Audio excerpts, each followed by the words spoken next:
பெண்கள், அதாவது மகளிர். இந்த உலகத்துல எல்லாருமே சொல்றது ஒரு ஆண் தன் லட்சியத்துக்காகவும் கனவுகளுக்காகவும் ஓடுறான் உழைக்கிறான்னு சொல்றாங்க. ஏன் பெண்களுக்கெல்லாம் அந்த லட்சியம் இருக்க கூடாதா? கனவுகள் இருக்காதா? சுதந்திரமா வாழணும், சந்தோஷமா இருக்கணும், அவங்களுக்கும் ஆசை இருக்காதா? இல்ல இருக்கதான் கூடாதா? அவங்களுக்கும் சுதந்திரமா இருக்கணும்னு ஆசை இருக்கும், அவங்களுக்கும் சந்தோஷமா இருக்கும், கனவுகள் இருக்கும், லட்சியங்கள் இருக்கும். எனக்கு புரியுது. இன்னும் இவங்களுக்கு ஃப்ரீடம் கொடுத்து என்னடா பண்ண போறது அப்படின்னு. இது வெறும் வாய் வார்த்தையில சொன்னாலும் மனசளவுல இங்க உங்க அம்மாவையோ அக்காவையோ தங்கச்சியோ தோழியோ மனைவியோ பாத்தீங்க அப்படின்னா இங்க தேவையே இல்லை அப்படின்னு சொல்ற ஒரு விஷயம் தேவைன்னு தான் தோணும். இப்ப இத ஒரு விஷயத்த ஓபன் மைண்டா கேளுங்க, இது உங்க வாழ்க்கையே மாத்தலாம். ஒரு ஆணா இந்த சமுதாயத்துல பிறக்கும் போது நீங்க என்னெல்லாம் கஷ்டத்தை அனுபவிப்பீங்க. குடும்ப பிரச்சனை, வேலையில பிரச்சனை, பண பிரச்சனை, பிசினஸ் பிரச்சனை நிறைய இருக்கு. ஆனா ஒரு ஆணா இந்த ஒரு பெண்ணா இந்த சமுதாயத்துல பிறக்கவே பிரச்சனை தாங்க. அப்படியே பிறந்தாலும் அது வளர்றது அதோட பெரிய பிரச்சனை. காலையில எழுபதுல இருந்து பிடிச்ச விஷயத்த பண்ண முடியாது, ஆசைப்பட்ட விஷயத்த அனுபவிக்க முடியாது, அம்மா சொல்றதை கேட்கணும், அப்பா சொல்றதை கேட்கணும், அண்ணன் சொல்றதை கேட்கணும். அது மட்டும் இல்லாம எதிர்த்து வீட்டுக்காரன் என்ன நினைப்பான், பக்கத்து வீட்டுக்காரன் என்ன நினைப்பான், ஊர் என்ன பேசிட்டு எல்லா விஷயத்தையும் யோசிச்சுதான் ஒரு முடிவு எடுக்க முடியும். சாதாரணமா முடிவெடுக்க முடியாது. அப்படியே ஒரு முடிவெடுத்தாலும் அது தன்னோட சின்ன சின்ன சந்தோஷங்களை புதைச்சு தன் கனவுகளை கை கழுவி விட்டுட்டு சந்தோஷமா இருக்க மாதிரி ஒரு முடிவெடுப்பாங்க பாருங்க. அப்படி கஷ்டப்பட்டு ஒரு முடிவெடுக்கிறது ஏதோ ஒரு பாவப்பட்ட பொண்ணெல்லாம் கிடையாது. நம்ம அம்மா, நம்ம அக்கா, நம்ம தங்கச்சி, நம்ம மனைவி, நம்ம தோழி இப்படி நினைச்சாலே போதுங்க. இப்படி ஊரே கஷ்டம் இருக்கும் போது நம்மளும் சப்போர்ட்டா இல்லைன்னா எப்படிங்க? இங்க எல்லாருமே சொல்றாங்க நம்ம வாழ்க்கையில நம்ம சந்தோஷப்பட்டது கிடைச்சா, நம்ம கனவுகளை அடைஞ்சா சந்தோஷமா வாழலாம் அப்படின்ட்டு.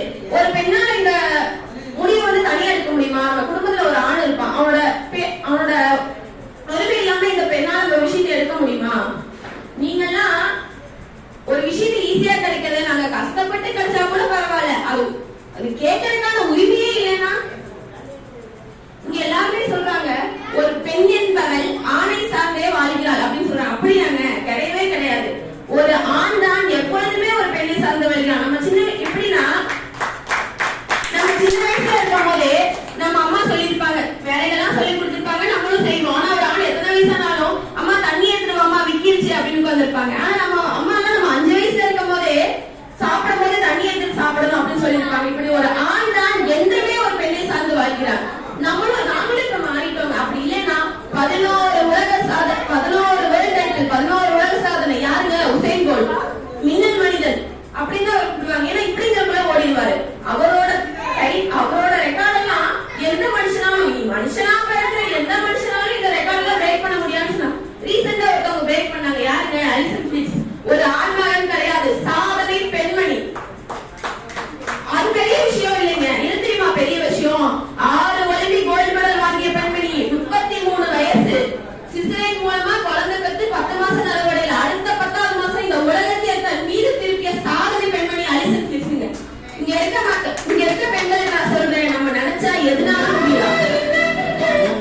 எது சுதந்திரம் என்று எண்ணிப்பார் பெண்ணே, நடுங்கிய காலம் எல்லாம் நடுங்கிய ஓடட்டும், எத்தலைவி இருந்ததெல்லாம் எழுந்து ஓடட்டும், புறையோடைய பொய்மையெல்லாம் புரண்டோடட்டும். எங்களுக்கு தேவையில்லைன்னா ஒரு நாள் புகழ் வேண்டாம், வாழ்நாள் சரிசமானம் வேண்டும். ஒரு நாள் பெருமை வேண்டாம், வாழ்நாள் உரிமை வேண்டும்.